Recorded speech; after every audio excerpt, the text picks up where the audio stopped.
그 다음에 이제 이어서 설명드리면요. 이제 세 번째 갈등 해소 기법에 대해서 정리할게요. 그래서 3페이지 보시면 갈등 해소의 기법 그리고 그 방안. 첫 번째에 나오는 것이 이제 갈등 해소의 기법이 나오죠. 갈등 해소의 기법은요. 이익 갈등의 발견이 되는 거예요. 이것을 플리포라는 학자가 제기한 거죠. 그래서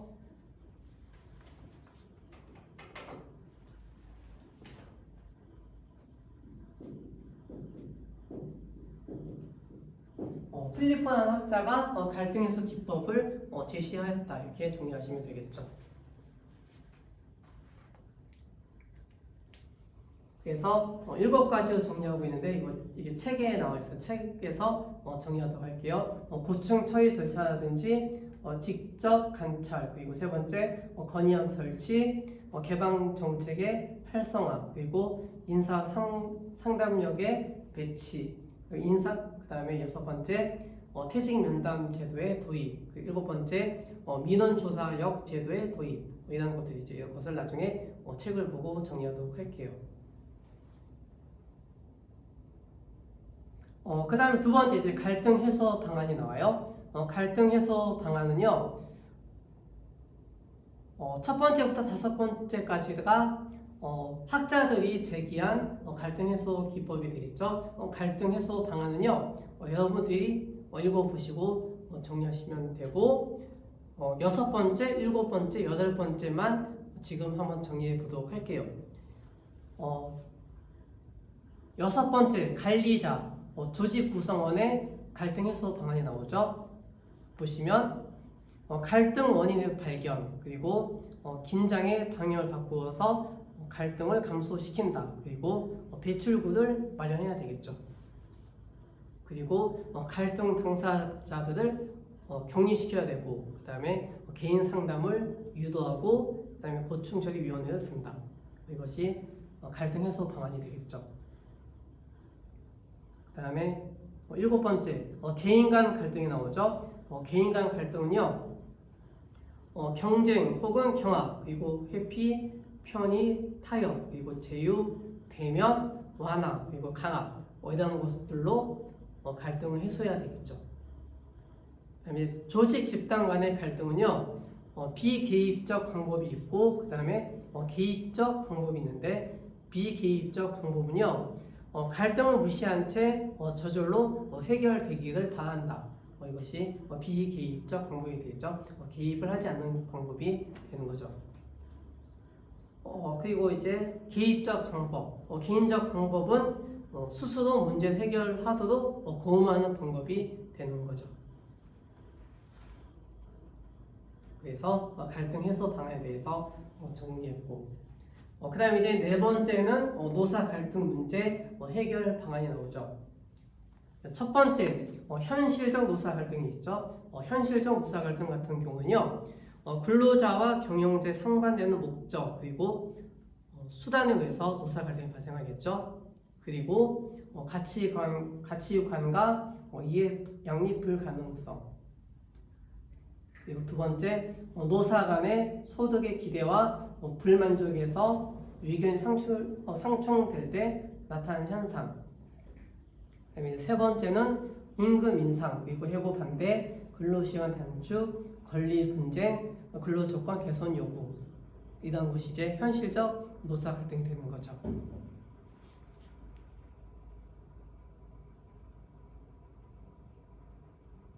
두 번째, 이제 노사 갈등을 위한 노사 분규가 있죠. 이거는 임금이라든지 근로시간, 그리고 후생, 해고, 그리고 기타 대우 등 근로 조건에 관한 노동관계 당사자 간의 주장이 불일치에 의해서 쟁의 상태가 발생한다.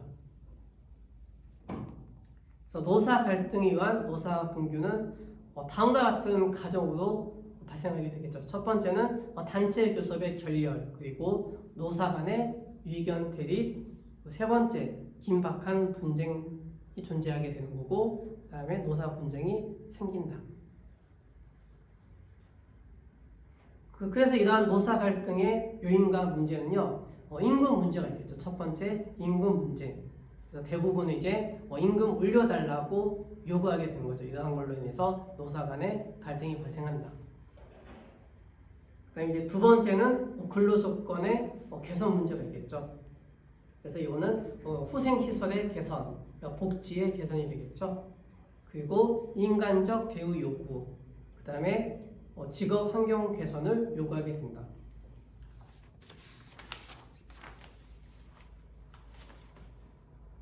그 다음 페이지 보시면 이제 부당 노동 행위 문제가 발생하게 되죠. 부당 노동 행위는 제 10장에서 공부했었죠. 10장을 다시 정리하시면 되겠죠. 5가지 유형이 있었죠. 이 5가지 유형을 반드시 알고 계셔야 되죠. 첫 번째 불이익 대우가 있죠. 두 번째 환경 계약, 그리고 세 번째 단체 교섭의 거부, 네 번째 지배 개입, 경비 원조, 다섯 번째 보복적 불이익 취급, 이런 것들이 있죠. 그 중에서 이제 첫 번째, 두 번째 있죠. 불이익 대우, 환경 계약, 이 두 가지는 반드시 정리하셔야 되겠죠.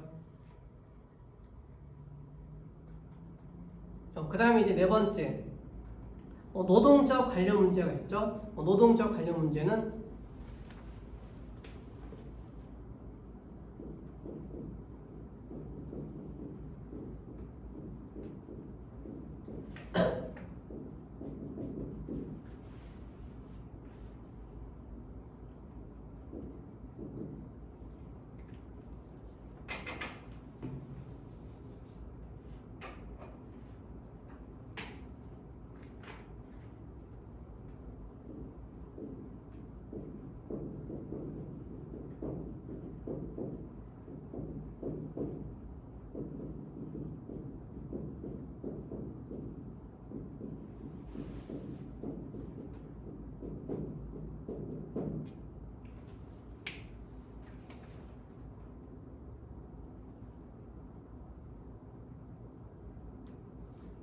네 번째 이제 노동조합 관련 문제에 있어서는요, 노사관계 제도가 미흡하거나 그리고 노동관계 제도가 비효율적으로 운영이 문제점을 발생하는 것이 되겠죠. 이런 것으로 인해서 노사 간의 갈등이 발생한다.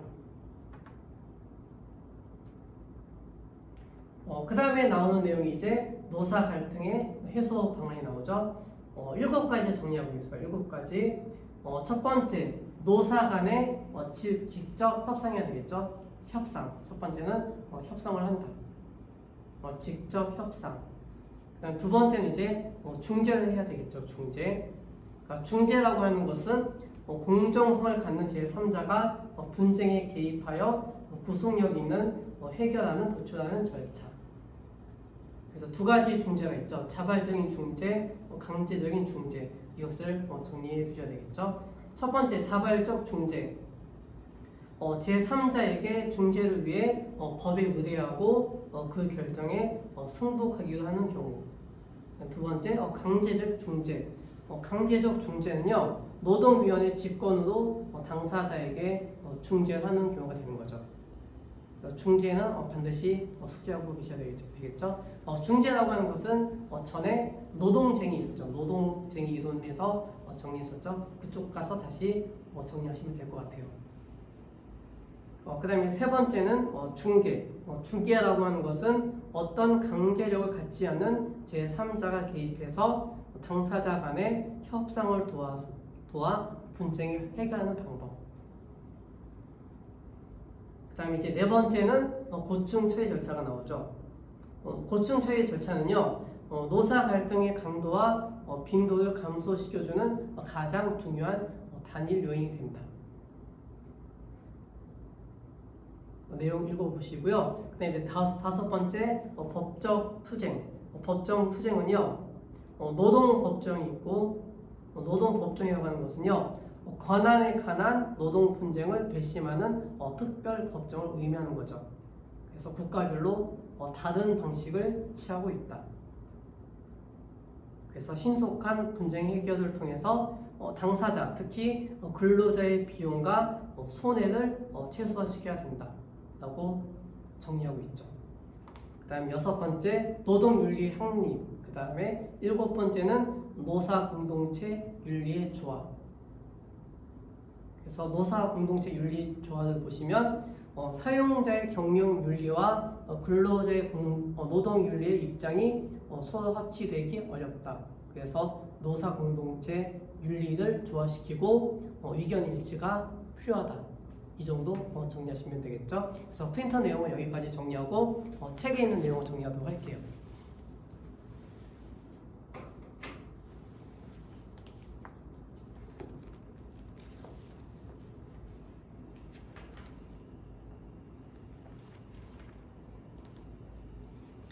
책에 이제 346쪽이에요.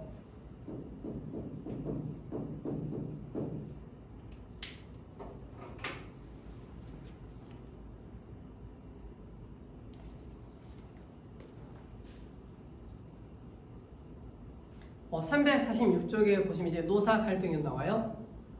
노사 갈등 이론은요, 세 번째 줄 갈등의 개념이 나오죠. 갈등이란 개인이나 집단이 함께 일하는데 애도를 겪는 형태로 정상적인 활동이 방해되거나 파괴되는 상태, 이것을 갈등이라고 하죠. 그 다음에 밑에서 다섯 번째 줄 보세요. 따라서 노사 갈등은 고용 조건, 근로 조건, 노동 환경 조건의 불만을 의미하며 이를 조정하기 위해서 협상을 하고, 그리고 변경, 그리고 유지, 개선이라는 것을 강구하기 위한 대상이 된다. 그 다음에 348조 노사 갈등의 특성이 나오죠. 노사 갈등의 특성은 크게 네 가지가 나오죠. 첫 번째는 노사 간의 욕구 차이에 의해서 발생한다. 두 번째, 임금과 노동 행동의 차이. 세 번째, 책임 역할의 차이. 네 번째, 노사 갈등의 원인과 조건 수반. 349조 갈등의 유형이 나와요.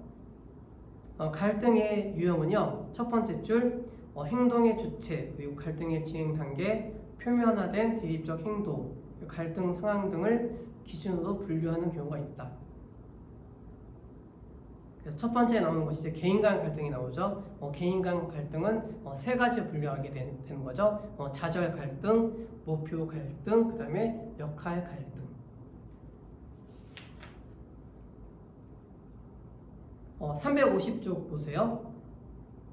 목표 갈등. 목표 갈등은 접근과 접근 갈등이 나오죠. 그 다음에 접근과 회피 갈등, 그리고 회피와 회피의 갈등. 접근과 접근 갈등은요, 두 번째 줄, 둘 다 하고 싶은 목표 가운데에서 어느 하나를 선택하는 것은 그리 쉬운 일이 아니므로 개인은 선택 과정에서 약간의 심리적인 갈등을 갖게 된다. 그 다음에 두 번째, 접근과 회피 갈등. 세 번째 줄 보시면 상당히 안정성이 있죠. 안정성이 있다. 그리고 결과적으로 우유부단한 행동을 유발하게 된다. 세 번째, 회피와 회피의 갈등은 두 번째 줄. 그 해결에 시간이 걸리고 상당한 어려움이 따른다. 그래서 이 해소를 위해서 많은 시간을 보내야 한다. 351조. 역할 갈등이 나오죠. 역할 갈등. 첫 번째, 역할 간의 갈등. 두 번째 줄. 예를 들면 경영자가 그의 개인 윤리관을 침해하는 경우. 그 다음에 개인과 역할 갈등이 나오죠. 세 번째, 전달자 간의 갈등. 그 다음에 네 번째, 전달자 내의 갈등이 생긴다. 이것이 개인 간 갈등이 되겠죠. 두 번째, 이제 집단 간 갈등. 세 가지 갈등이 있죠. 기능적 갈등. 두 번째, 계층적 갈등, 경쟁적 갈등. 첫 번째, 기능적 갈등을 보시면요, 네 번째 줄, 목표의 비양립성은 상호 위존적인 집단들 간의 갈등을 일으키게 되는데 한 집단이 다른 집단의 목표 달성을 방해할 능력을 갖고 있을 때 집단 간의 갈등이 표면화된다. 그래서 아까 설명드렸었죠. 생산 부문과 마케팅 부문 간의 갈등이 있겠죠. 그리고 라인과 스택 간의 갈등.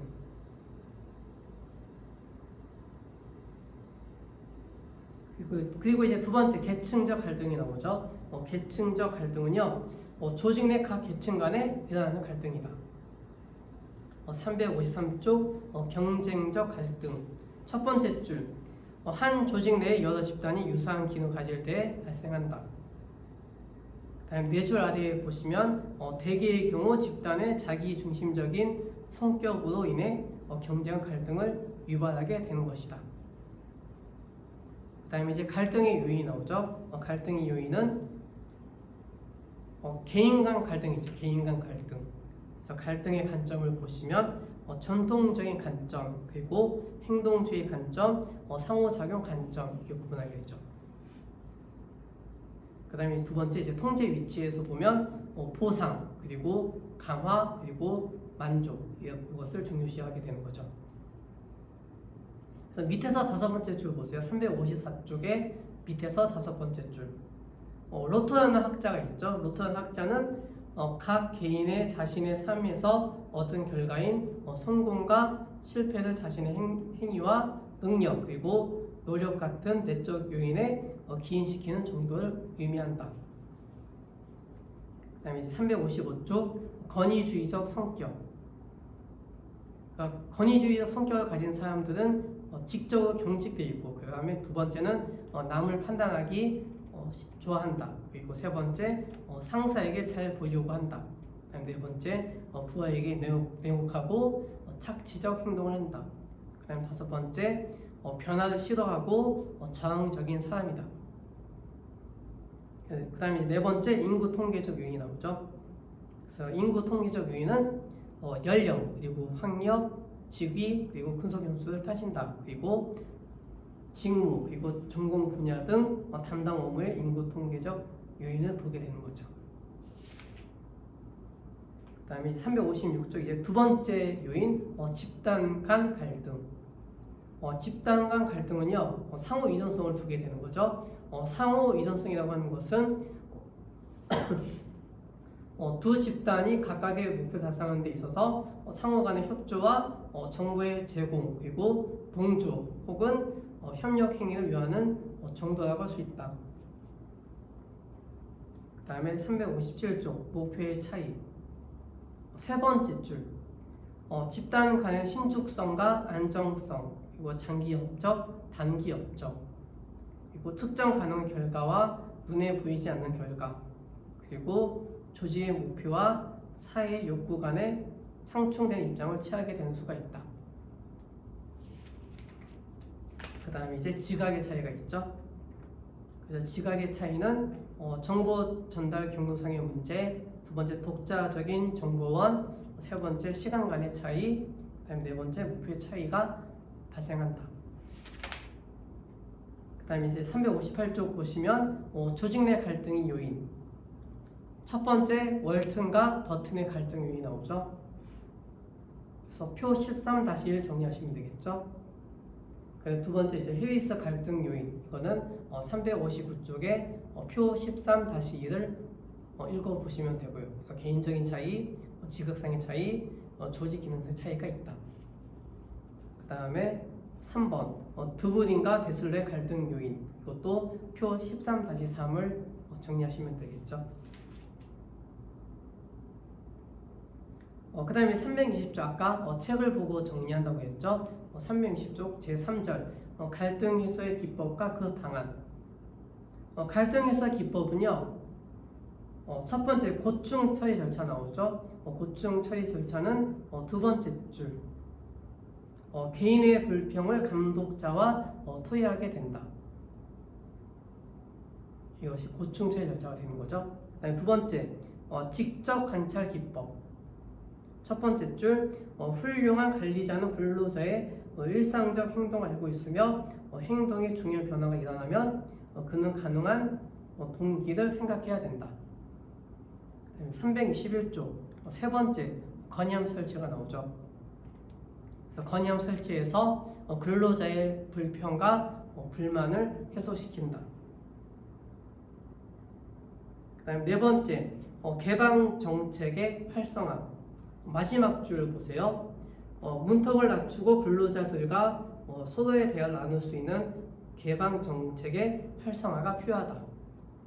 그다음 5번째 인사 상담력의 배치. 첫 번째 줄 종업원 상담자로 활동하도록 훌륭한 심리학자들을 채용한다. 그다음 6번째 퇴직 면담 제도의 도입이 있죠. 두 번째 문단 보세요. 두 번째 문단 그러므로 퇴직 면담 제도의 도입은요 정년 퇴직자 면담부터 시작해서 일반 퇴직자도 확대되어야 하며 퇴직자 면담에 나타난 문제점은 경영 정책과 경영 전략적 방법으로 사용되어야 한다. 7번째 민원조사관 제도의 도입.